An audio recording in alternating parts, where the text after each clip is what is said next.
Hello and welcome to Sports This Morning. I'm Cecilia Amongbe. I am Tayo Salam. It's great to always have you join us on the show. This is what it looks like this morning. Of course, we're still celebrating the unified world heavyweight champion of the world, Anthony Joshua. His reign as a world champion continues. And of course, you're waiting for the big one. I mean, after the fight on Saturday night, everyone was talking about Tyson Fury. He wanted the fans to decide. He was like, okay, if that's what you guys want, of course, that's what I would do. So we're still waiting, and this morning we'll be celebrating Anthony Joshua. Of course, we had to go to his hometown to find out what people are really doing. Of course, but I want to tell you, as per the fight against Tyson Fury, do not hold your breath. 2021, that's what I want to see. 2022. Okay.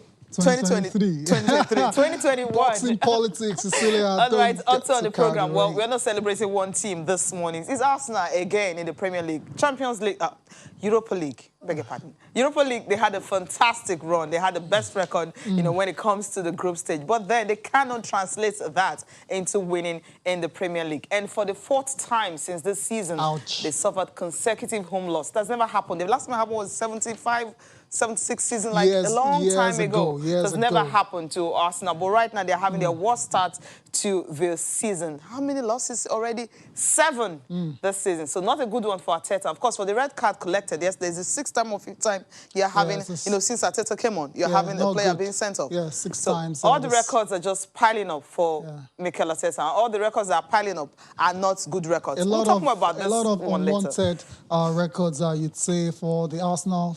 4 losses in a row. First time this is happening since 1959. Home ground. Yeah. Too bad. Also on the show this time around, let's give you updates from the NBA. And Kevin Durant is back after 552 days out with an Achilles injury. Return for the Brooklyn Nets yesterday in the preseason game against the Washington Wizards. And it's safe to say that KD looked like he never left. Cecilia, he just went on the court into the team. And it looks like he's not been gone at all. Yeah. Kevin Durant back with a bang for the Brooklyn Nets. That's what we're starting off the show today. Precisely, making his first appearance since June 10 last year. That was the last time we saw him. And the first time, of course, for the Knights, he scored 15 points in 24 minutes. Not bad. And that was how they were able to beat Washington Wizards 119 and 114. Although the Wizards didn't have, because the new guy, Russell Westbrook. Yeah, it doesn't really matter. So it doesn't really matter. But then Kevin Durant is all about him, so we're celebrating him this morning, right? Exactly. It's great to see KD back on the court. And fittingly, KD scored the first points of this particular game. Very, very fantastic dunk for Kevin Durant. Also followed up with an assist to DeAndre Jordan. And like you said, 15 points on the night. Also grabbed 3 rebounds and 3 assists in 24 minutes of play. It was also good to see 5 or 12 from the field. Yeah, not bad. Good one, not bad. Yeah, come on. I mean, after being someone that's been out for over a year, well over a year. Yes, a year and 6 months or thereabouts. Exactly. Since June. So a long time. it was a decent return to action for KD as well. Let's not forget Kyrie, his fellow superstar on the side as well too. Also made his return.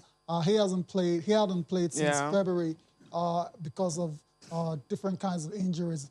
He also made his return yesterday and finished with 18 points on 7 of 9 shooting. Fantastic nights out for 2 from KD. 3 points range. Exactly. 4 assists to go with that. Fantastic night. Brooklyn all of a sudden looking like a championship contender. Yes. That's what they are. I know, but they look. I mean, with those 2 guys, those 2 guys on the court, they've gone from just trying to make the playoffs in the East to bona fide championship contenders. Yeah, I know when you have those 2 superstars right there, and their coach too, who also, the coach who's been there, done it. Of course, and his assistant. I mean, it's a great team anyway. And then if we have the unhappy one with Houston Rocket being able to force his move and join the team, of course, you'll be thinking of a title already. One, indeed. Okay. All right, let's leave it and celebrate Anthony Joshua this morning. Right. I mean, it's a great day to actually talk about him. Because going into that bout, I mean, all the pundits, everyone was talking about the fact that Anthony Joshua needs to beat Pulev. If he doesn't, it simply means, well, he's not good enough. But he had to tell everyone, look, I'm going to knock out this guy. And he did it in the 9th round. But I didn't expect him to take him to the 9th round. I was thinking, by 6th round, come on, just tell this guy to go and rest, collect your 10 million quid and go retire and all that. But Then he took him down to the 9th round. And it was a great bout. Everyone actually enjoyed it, especially those who came out to watch. Maybe he wanted the fans to really enjoy and sit down and enjoy their money and not just go off in round 3 and all that. I wouldn't say that. You have to sit for like some time. You just mentioned round 3. I thought that was it. I thought it was going to be over. 2 knockdowns. But credit to Pulev. He's a tough man, tough as nails. Somehow managed to weather the storm and came back. But it was never in doubt. It was a very, very dominant performance for Anthony Joshua on the night. And by that victory, he's retained his WBA Super, WBO, and IBF titles. And after the fight, everyone started to talk about unifying the division. And that's what boxing fans want to see. Arguably, the biggest fight in British boxing history against Tyson Fury. And luckily, the both camps seem to be very interested in the fight. Eddie Hearn wants the fight. Bob Arum, who manages, who promotes Tyson Fury, wants the fight as well too. And we're told they're going to start working on making it happen today. You know, I'm smiling. I remember we listening to Bob Arum talking about the fact that Pulev was going to shock everyone. And of course, he's going to be seeing Tyson Fury and Pulev. That Tyson Fury should just wait for Anthony Joshua. But then, well, tough luck, guy. All right, let's listen to Eddie, right? Talking about, you know, wanting that AJ and Fury fight. I can't make it clearer from our side. Everybody wants the fight. It's the natural fight. There's nobody on the team that doesn't want the fight.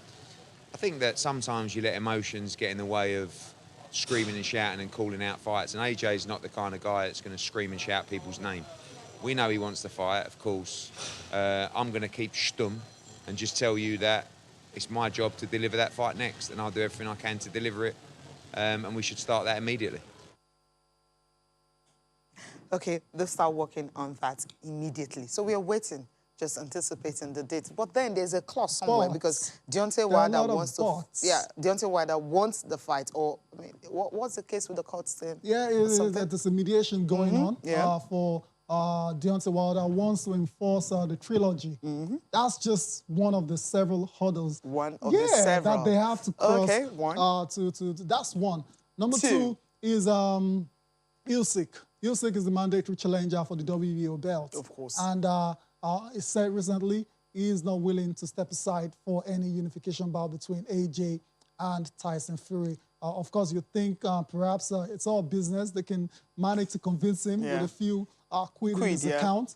Step aside for this one. So that one seems like it can easily be resolved and be worked out. But the Deontay Wilder one is the major problem. Wilder wants this trilogy next time. And that's in the hands of the judge handling the mediation. And we're going to have to wait and see the outcome. There's also the little matter of the TV networks. AJ with a different network in the USA and in America. In England, while Tyson Fury is also with a rival network as well. So a lot of these things need to be worked out. Exactly. These are the things that prevent us from seeing the big fights at the time we're supposed to see them. You know? We want it in 2021. Not when they're 40 years old. Do you understand? Do you get? Yeah. That's why I said their prime, both are on their prime and all that. Both have been having decent and good fighters and everything. So this is the time to really say it. We just want to see it in 2021, see what's going to happen. Cecilia, absolutely. Okay, talking about a guy representing Nigeria, of course, Nigerians actually stayed. Cecilia, I know people that don't watch boxing. Not to talk of people actually staying up till 12 midnight to actually watch a fight. Yeah, they'll have to go to a viewing center and all that. People decided to, like, okay, let's see how we can organize a place where they can watch. And that's where the hometown in Chicago, in Ogun State, I mean, the uncle and the cousins, all of them, you know, one of them even had to create a space where fans can actually come and watch the bout in the night. That's Baba Josh Memorial Hall. That's where most of them had to watch the particular bout. You know, let's take a listen to, you know, them talking about how excited they were. You know, when they heard about the fight, they knew that, okay, AJ was going to win this one. But at first they were nervous, but somehow AJ had to, as usual, got the job done. All right. Everybody was nervous because Pulev is a tough fighter. So everybody was nervous, you know, and we had cold feet. But we are happy that he became successful at the end of the fight. We are happy. I came here to show the viewing match for the fans, and the home-based fans are different from the worldwide fans. We are home-based. So this is where it starts. This is where it's most important.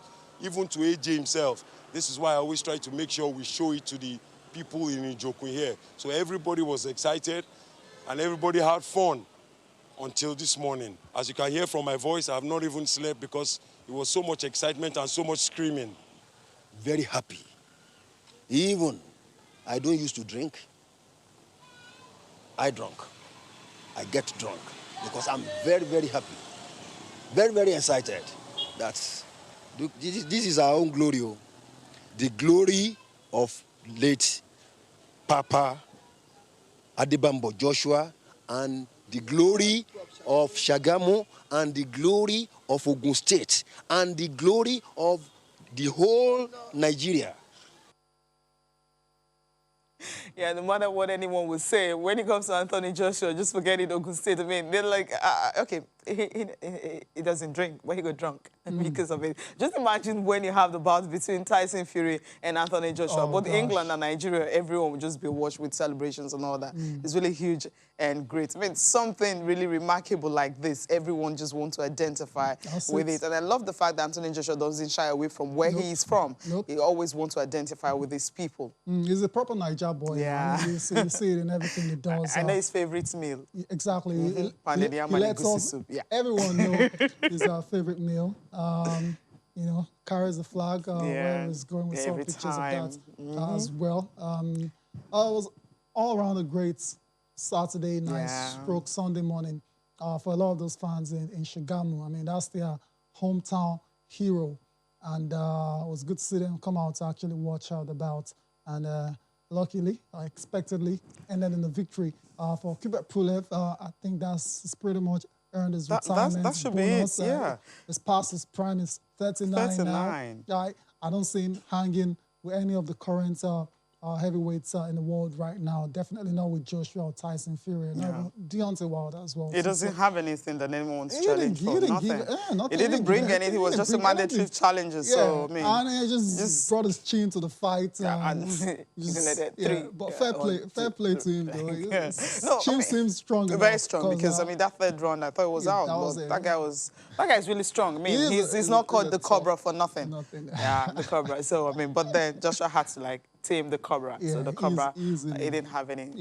I thought Joshua was very masterful in the way he went about the bout. Times where he needed to just box, he did. Times when he needed to like really go dance around the ring. I mean, times when he needed to go in. You know, he did that as well. So choosing his moments carefully, so he doesn't get caught by any stray shot. The only way Kubrat Pulev could have won the bout was a lucky punch, and Joshua made sure none of that happened on the night. So congratulations to Anthony Joshua, still the unified world heavyweight champion of the world. Hopefully can get to fight against Tyson Fury and let's unify the heavyweight division. Let's leave boxing for now. Let's come back home and talk about football at the grassroots. You see that? So important. There's no two ways about it. This is where it all starts.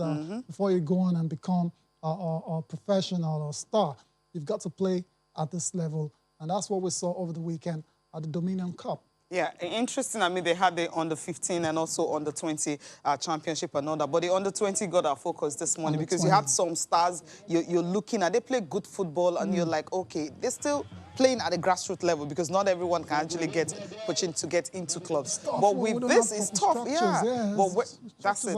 I mean, this field, okay, maybe you hear the story much later from the organizers and all that. This field has been there for a long time. But the whole thing is that you have Lainka FC, the ones who won by a lone goal. And it was Emeka Asugwe who scored the only goal of the day. And MOS of Makoko was another team they played against. But those ones they were not lucky because just by that lone goal, goal. Just look at the celebrations and, of course, the money they will go home with and all that. They were happy with it because this doesn't really come easily. I remember immediately they finished, the final whistle was blowing. You could see the way everyone actually, ran into the pitch, embracing the players and all that. But what they tried to do, okay, that's the big way. Have Shea Akin with me, he was actually present. That's the kickoff there. And the person behind is Unduka Ugbade, former international and all that. So the way it was put together, I love the fact that once you get there, I had to wash my hands and the COVID-19 protocol and all that. If you're not wearing masks, they won't let you come. It's just the players that were not wearing masks. But every other person that were around, they tried to wear masks. But it was hard for them to really control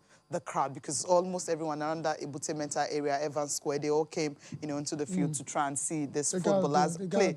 Catch a glimpse of them before, they blow up. They got to do better. Got to do better. Exactly, that crowd control, they really need to. They just couldn't control it. But the security guys tried as much as possible. The LSDC were in front, you must wash your hands and use your sanitizer before you get in. Fine, you will do that, but the way people came in was really much. But let's listen to the winners, first of all, what he had to say concerning the competition. Well, first, I will thank Daddy Kolawole Olukoya for this opportunity that he has given to the young footballers. So it's really help us, and it's one of the things we need most in the community to help the players, the young ones, so people can get to know them and they can move forward in their football career. I'm very, very happy. I'm very excited because it's not easy to be a champion because it's a many days training. We train every day where our coach is he talks to us in a way that everybody can play together and then everybody gelling into the game, which is everybody know that it's not easy. As an aspiring professional footballer, I think this platform will uplift grassroots players like me. And as you can see, so many dignitaries were present at the final. So it will give us more of this competition, will boost the grassroots players and improve us otherwise. It's all about boosting grassroots players' career. Most of them don't want to play international football or even play in the league. They get opportunity because I have a lot of scouts actually came around to watch them play. Okay, let's listen also to Unduka Ogbadi would say, you saw the picture earlier, and also Shea Akin was also there, and Godwin Nahina. They were there for the championship. I know that he's one of the organizers of the team because they said Yaba is a place where you have so many youth, so they needed to, try as much as possible and engage them. And this tournament started in February. Then it stopped because of pandemic and all that. Then after pandemic, they had to, resume to conclude it. It's very, very good. I used to be the technical director of the bigger competition that is more than this in the past, some few years back.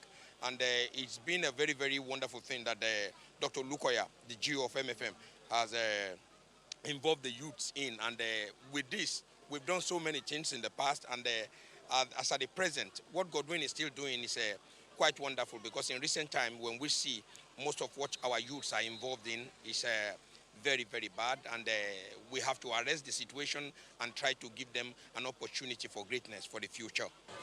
The footballer in Lagos, a lot of it resides in Ebute Metta. This pitch you see before it became like this, I played here myself. So I understand what it means to the people, and that's why there are many people here. Beyond that, a few decades ago, my office used to be around the corner, and every evening I used to come and watch. So it's been on for a very, very long time. That MFM decided to take advantage of it, to grow football at the grassroots level is extremely commendable. And I'm very, very proud to be here today and to watch the talent. You can see that the talent abounds in Lagos State. I'll be talking to them, to the organizers, to see how we can marry this with our own grassroots project as well. We've seen a few players already that have asked to go and train with the Lagos State team and see if they can make the grade. I'm always delighted when I see things like this. It beats me when people say there are no talents in Nigeria. I've seen kids who can play for the national teams of Nigeria. I've seen kids who can play for club sides in Nigeria. Talent abound, so whoever says there are no talent, it means that they don't come to venues like this to see what is happening. Youth repositioning is very, very important. Let's catch them young. Let's go to every nook and crannies of Nigeria. Talents abound. I'm delighted, I'm excited to be here today.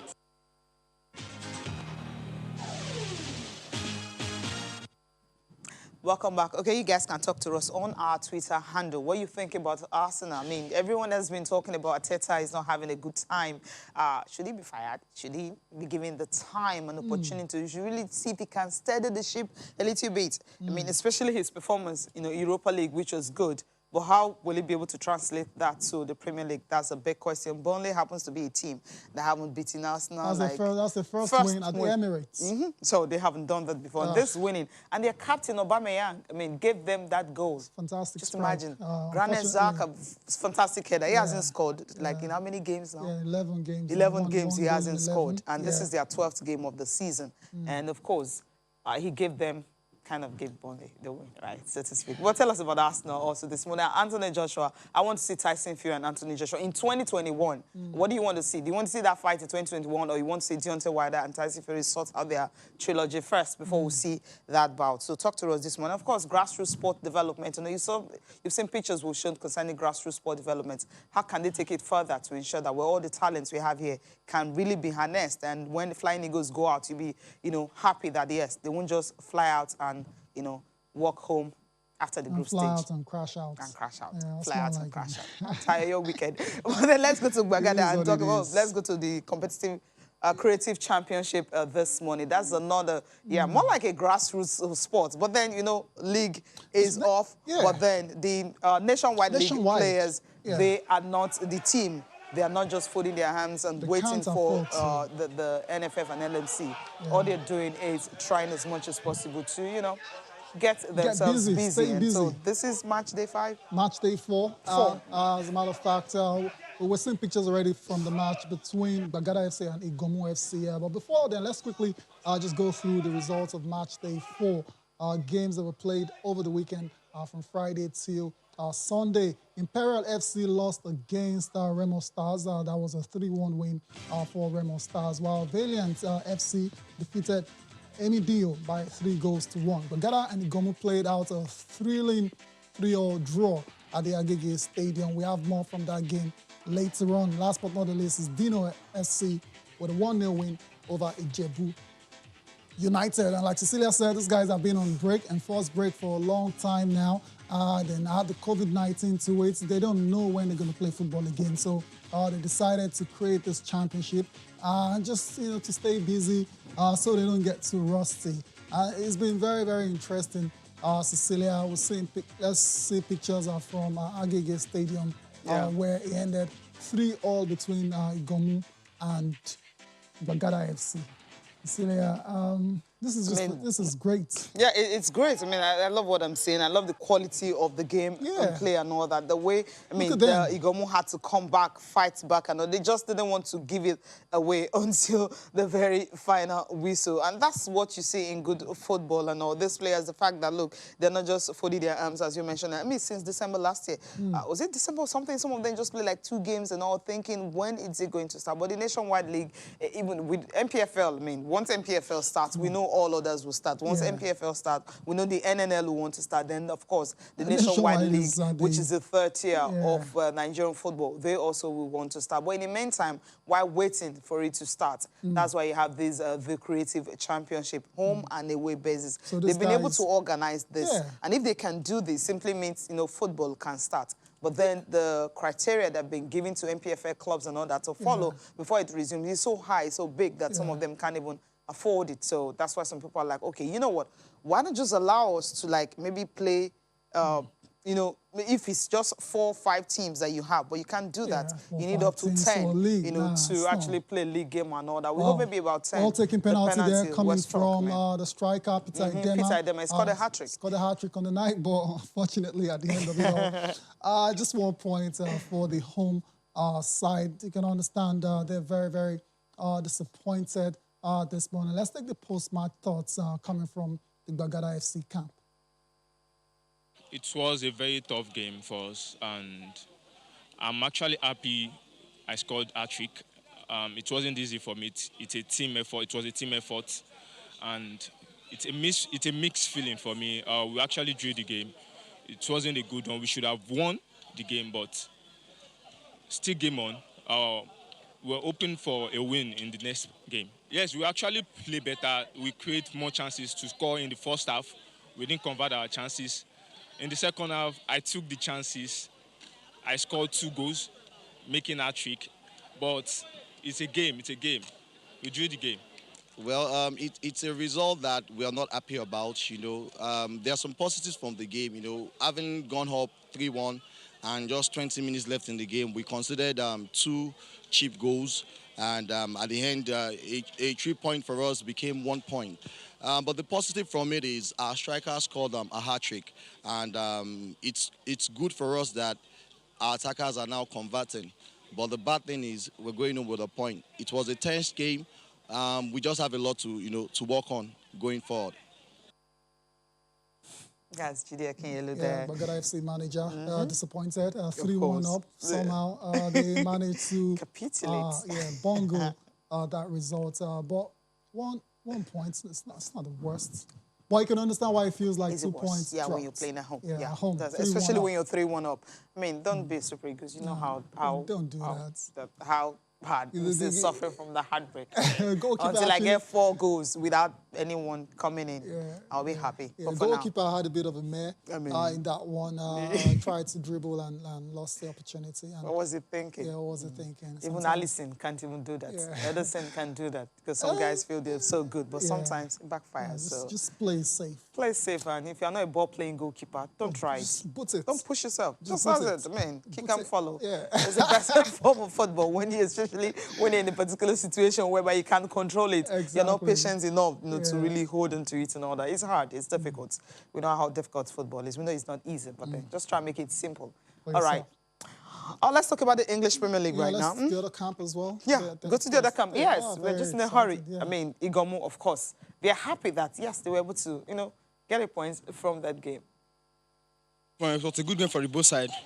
Though this goal we consider was very defensive error, but at least we come back to the game with the determination that we are going to play this game and we want to come back to win. But the game later ended out a draw in favor of the both teams. We share the points, and unfortunately that we lose the game to them because it was a tough game for us. We decided we were playing determination to gain the game from there because we are determined to win the game, but we share the points with the opponent team. Nothing went wrong. That's football for you. What happens to us was what happened to them too.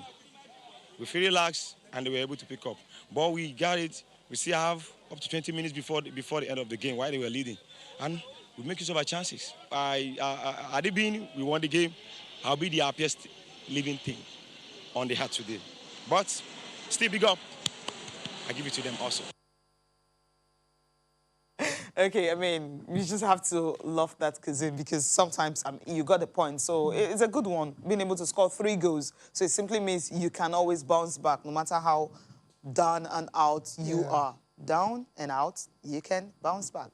Yeah, it just means as long as there's still time on that clock, anything can happen. You can still, get salvage or something, a result. And we've seen it even at the highest level of football in the Premier League. Teams with 3 seemingly comfortable leads, and they throw it away before it's all over. So it's a valuable lesson learned by this Bagada FC, especially the goalkeeper. Shouldn't do that kind of mistake going forward. Let's leave that now and let's go to Europe, to England specifically, and talk about match day 12 results from the English Premier League. Games played yesterday. And it's safe to say that we're in for a season. Very, very tough season for the top sides in quotes. A lot of them just couldn't get required wins yesterday. Let's start off with Southampton, continuing the great form this season. 3-0 bashing over Sheffield United. Sheffield, they are in serious trouble. Still no win. From 12 games. That's ridiculous. That is awful. They're looking so blunt out there, the Blades, and Chris Wilder has got his work cut out to get them out of the relegation. What is Palace and Tottenham? Yeah, what a game that was. Tottenham, Harry Kane scoring for us, his 9th of the season. Tottenham looked at a point like they were going to steamroll Palace. But credit to Palace. Palace came back strong in the second half. And Jeffrey Schlupp scoring the late equalizer. Of course, special mention definitely to the goalkeeper, Waita, who had a fantastic game for Palace in goal. He had a blinder and performance was good enough to help them get a point against Jose Mourinho's side. But Jose Mourinho's side is still on top of the log because Liverpool failed to capitalize on them dropping points. They went into Craven Cottage and, as a matter of fact, could have lost that game, but were saved by a late Mohamed Salah penalty. Fulham had a fantastic game and they'll count themselves unlucky not to get all 3 points. Because Liverpool players were floundering. And Jurgen Klopp, I've never seen him lose his cool, but he lost his cool, was shouting. He's under pressure, man. Like shouting. He's under what pressure. are you guys doing? Get into the 18 yards because no players were getting in there.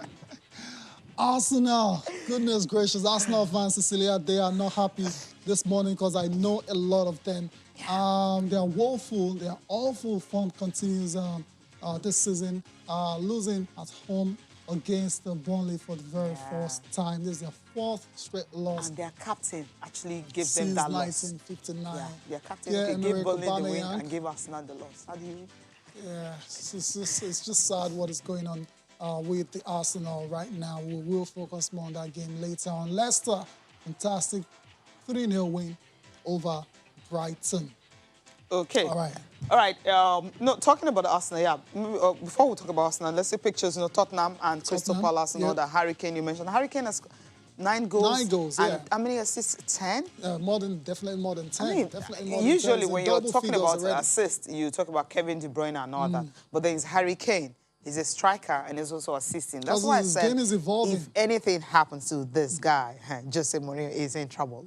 But then Harry Kane, he had a fantastic performance. And Jose Mourinho actually, going into this game, talk about the Crystal Palace team, that they're not a team you can, they're not pushover. See what they did to Manchester United, some of the big teams, Everton, Manchester City and all that. And just their last game against 5-1 and all that. Tottenham will be... Zaha. Tottenham will feel very unhappy with this result because it was a match that could easily have won. Goalkeeping error from Hugo Lloris. Hardly see that with him. He's been very, very stable and steady this season, but it's part of the game. It happens. These things happen, and that's why they ended up dropping 2 points on the day. Okay, let's go to that of Arsenal and what happened in that game. Arsenal right now, I mean, that particular game, you look at Aubameyang, I mean, he's been steady, trying his best and all, but then as a captain, you expected to do better. Fine, it was a mistake and all that. So come on, what has this got to do look at the header. This was fantastic. Like it happens, Cecilia. You can't blame Aubameyang for the. You can actually blame Aubameyang for being not too good going forward for the Arsenal, but you can't blame him for scoring a defending. Goal. Yeah, for defending. So it's always like that. The issues are a lot deeper than just Pierre-Emerick or Aubameyang. And this morning, Arsenal fans talk to us. It's looking like it might just be in a relegation fight. Do you want Mikel Arteta to be sacked and someone else to be brought in to steady the ship, or are you still believing in Mikel Arteta to be the man to lead Arsenal going forward? Okay, we'll see if that miracle will happen. All right, sports in pandemic era. I mean, in Nigeria, we've been organizing so many tournaments and all that. I mean, different tournaments. You've seen volleyball, we've seen, table tennis and all that. But this report just tells you how, sport is being organized, at the pandemic era.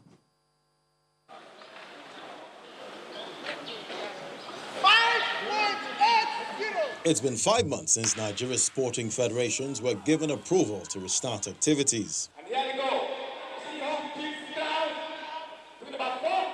Though not yet at its peak, some major sporting events have made remarkable return. The Handball League,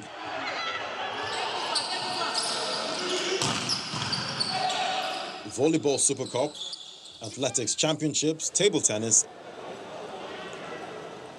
and the Women's Football League have all bounced back under strict protocols. We never expected this, even in this period of COVID-19. We never expected that, we will achieve such a great magnitude of success. And I think this is a big, big, big achievement. I'm really pleased.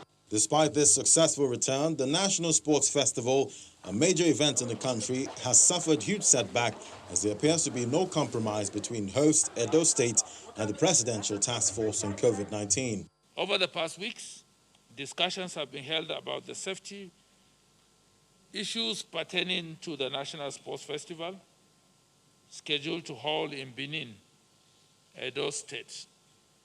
New dates have been agreed upon early in 2021, before which measures will be put in place to minimize infections. We are seeing the pandemic. What has changed between December 3rd and January 3rd? Council of Sport met and said December 3rd. Presidential Task Force is saying January 3rd. What has changed? Is coronavirus now extinguished from Nigeria? These are the questions to ask.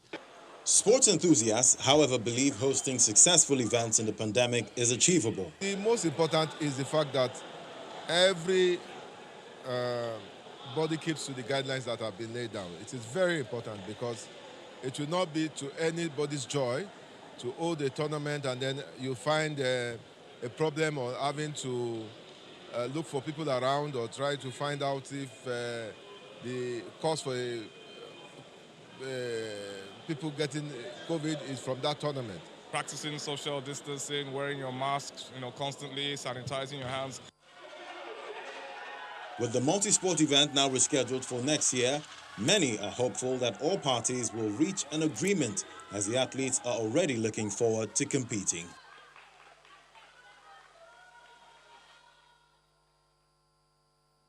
All right, that's talking about, multi-sport events resuming in Nigeria, and we'll understand that different federations, they've been trying as much as possible to host different tournaments and all that, but we're still waiting for MPFL and some other leagues to also start and follow suit how they can be able to host sporting events in pandemic era. We have Shola Rogers in the studio joining us this morning. Shola, good morning. It's good to have you. Always a pleasure to be here. Yeah, it's always great to have you. Let's just cut to the chase and talk about the very, very not so great situation at the Emirates. Arsenal can't seem to buy a win, especially at home. And the fans that turned up on Sunday, they looked really, really, really dejected. Yeah, in fact, the fans that didn't even turn up feel it more, across the globe, because Arsenal has a large supporter base and all of that. It's not the Arsenal that you thought you would see this season. Yeah. Going off how they ended last season, you thought they were going to at least build on what they had. And there's something wrong. We can't seem to place our hands on it. But like we analyzed last week and we said, look, maybe a Mesut Ozil would have made a difference at a time like this. Yeah. You need someone with his guile and skill and all of that. But sadly, they made the dumbest decision ever to not register him. Incredible stuff. Yeah. I don't know how that happened, but like someone said, it sounds more political than a footballing decision. Definitely. You get, because this is a time that you need someone like that. Because I don't know, Aubameyang is drawing blanks, not because he doesn't know how to score goals, but who's going to create the passes and create the chances for him? It's not a good time to be an Arsenal fan at the moment. It's a sad period. Yeah, sad indeed for the Arsenal, and Arsenal fans are already responding expectedly, a lot of them not happy. This morning, Dr. Kenneth, you're saying the problem lies with the players and not the coach. Majority of the Arsenal players are mediocre, and the leader appears disinterested. That's a short out to Aubameyang. I'll take a little bit of what he said, because yes, there's a problem with the personnel. Okay. I'm talking about the playing personnel now. Okay. Yeah, you can't compare them to the Arsenal of yore. You get what you've seen is a lot of young players coming through the ranks, and Arsenal always trying to buy on the cheap. And the game has moved past that. Yes, but they eventually started investing in players like Pepe and Pate, and they have not come to the party yet. There's nothing happening in that department.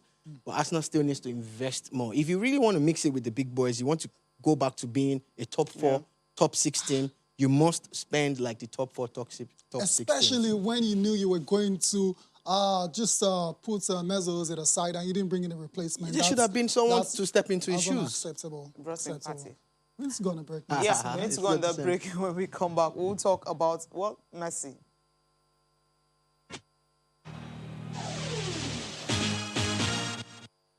Welcome back. We just quickly touched down on Barcelona, what's happening. Ronald Koeman has been talking about, how they've been floundering also. But then Barcelona and Arsenal seems to be almost the same shape. But the difference is at least Barcelona will win 1 or 2 games. Can you know, compare in between. Arsenal's form and Barcelona? Come on. In Arsenal between. have lost 4 home games this season. They're not lost to United or to Tottenham. They lost to Leicester, Villa, Wolves, and Burnley.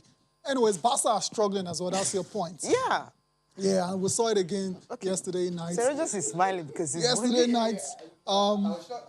That Tayo took it literally. Like, she didn't mean like I'm the not teams comparing them. Yeah. Saying they also mean. Absolutely, The position you usually see there. What position is Barcelona right now? Please tell me. 8th, right? I get what you're saying. It's been a Have struggle. you ever seen Barcelona in 8th position? Nah, I can't remember the last time I ever That's saw the them thing. there. So they're struggling. At this stage of the At this season. stage. It's been a terrible season. Let's listen to Matayo. Take a deep breath, right?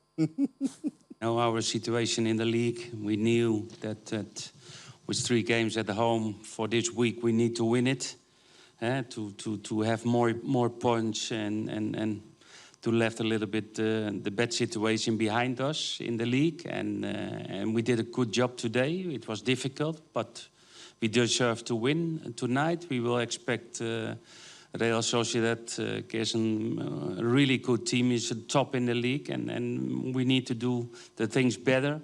But I think and hope that we will have more confidence about the win of tonight. Ronald Koeman clearly happy about that. You were saying something while that clip was playing on that this guy, man. No, you see, look, Ronald Koeman is a good coach, but he started on the wrong foot. He Yeah. came into the team causing trouble and all that. Messi's got to go, this one's got to stay. I mean, look, that's not how to do it now. You knew that the team was already, on the brink, and you now push them over.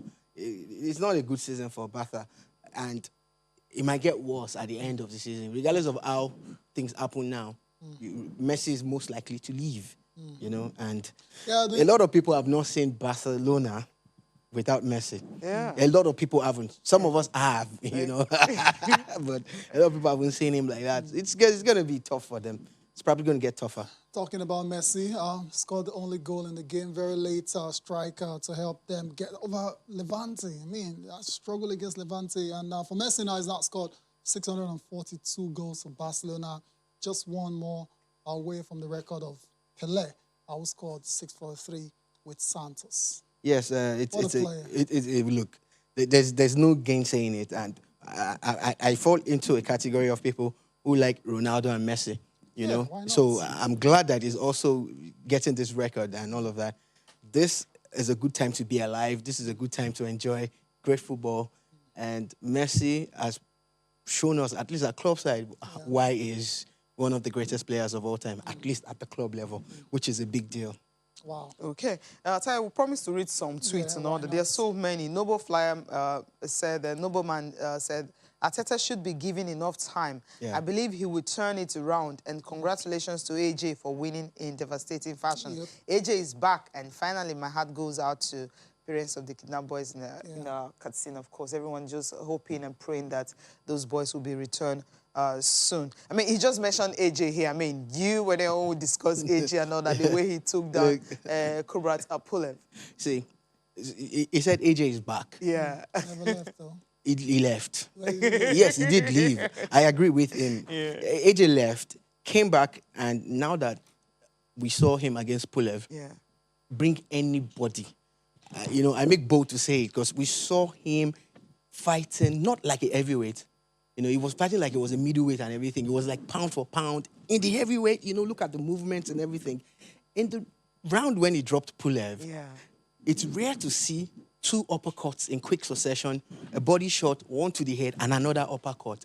There's no way, nobody in the world is going to take that and stand. Pulev hit the canvas.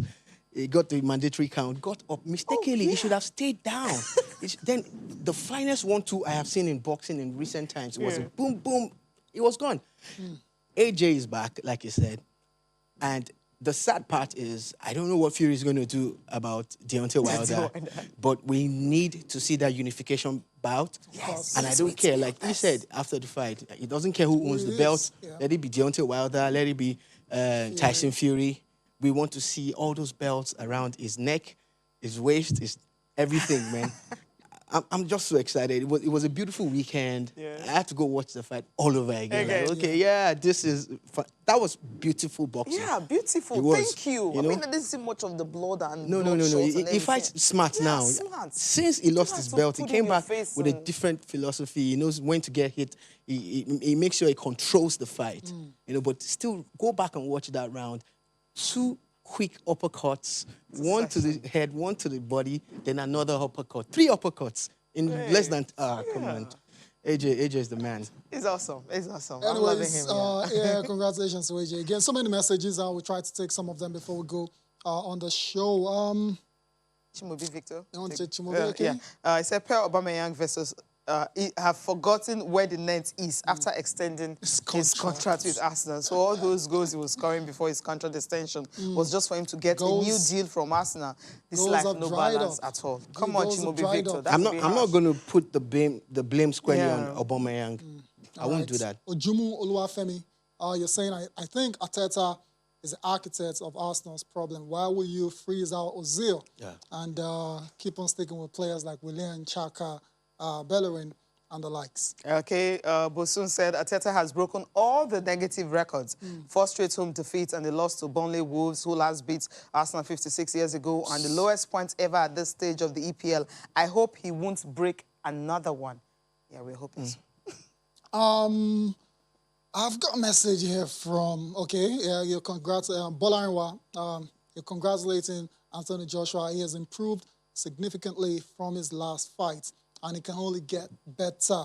Bring on Fury in 2021. So many persons think Fury will floor AJ easily, but they will be shocked. Fingers crossed. I will see about that. Aaron Ramsey says, for me, From where?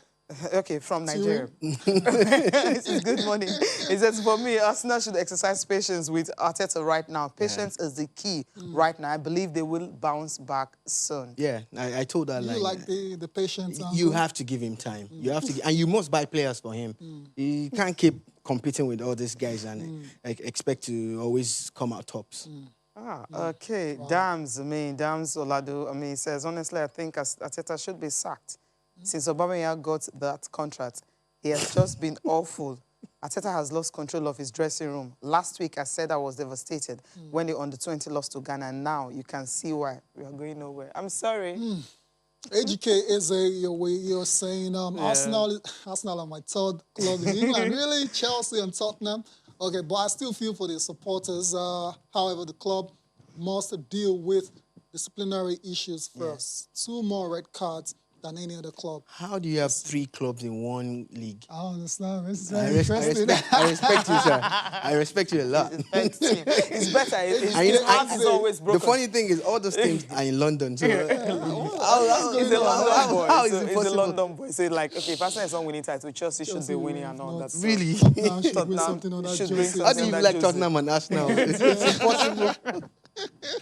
Okay, Leslie Man says, if he's bold enough, talking about Arteta, if he's bold enough to carry out questionable decisions, he should also be bold enough to make the difficult decisions, like benching certain first-team players who are out of form. That's a tough one. Makes sense. There's so many coming. Okay. Cecilia, responsible for selecting all the team. Let's leave Arsenal alone. Shows you how much Arsenal is supported, especially in Nigeria. Arguably, the team with the largest fan base in the Premiership in Nigeria should be Arsenal. It should be that. And we just pray that I want Arteta to get more time, and I want him to get players. Let them back him. You know, there will be another window very soon, hopefully, and he'll be able to show up maybe by 2 or 3 players and let a few of them go. Okay, a few of them go. Thank you so much, Shola Rogers, for coming once again.